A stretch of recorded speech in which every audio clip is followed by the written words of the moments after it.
ప్రారంభించాడు మానవుడు. ఈ భూలోకం అంతా కూడా పరిశోధన చేశాడు, చెట్ల మీద పరిశోధన చేశాడు, రకరకాలుగా పరిశోధనలన్నీ ప్రారంభించాడు. ఆఖరికి ఇక్కడ ఏమీ కనబడట్లేదని అంతరిక్షంలోనికి వెళ్ళి కూడా పరిశోధన చేశాడు. ఆ ఖగోళ శాస్త్రంలో కూడా పరిశోధన చేసి ఏం రాశాడు అని అంటే, ఇక్కడ ఏం జరుగుతుందో కూడా ఏమీ తెలియనటువంటి పరిస్థితి, అంత చిక్కనటువంటి పరిస్థితి.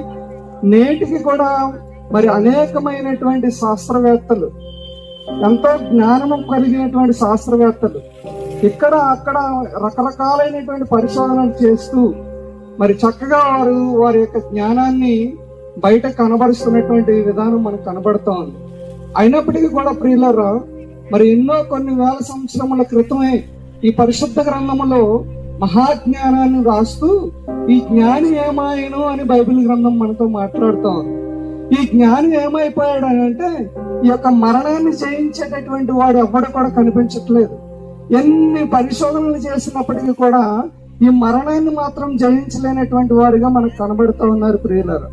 కాబట్టి ఈ మరణాన్ని జయించడం ఎలాగో అని ఆలోచన చేస్తే, ఏ మానవుడికి కూడా, ఏ శాస్త్రవేత్తకి కూడా, ఎలాంటి మరి గొప్ప గొప్ప రాజులు అనబడినటువంటి వారికి కూడా ఏమాత్రము కూడా అంతు చెక్కనటువంటి పరిస్థితుల్లో వారు ఉన్నారు. పిల్లలు ఈ రోజు మనం కూడా ఆలోచించినట్లయితే, నిన్న కనబడినటువంటి వారు ఈ రోజు మనకు కనిపించట్లేదు. ఇందాకే మనం చూసాం కదా, మరి ఇంతలోనే ఎలా అయిపోయాడు ఏంటని మనం బాధపడినటువంటి సంఘటనలు ఎంతో మందిలో మనం చూస్తూ ఉన్నాం ప్రియులరా.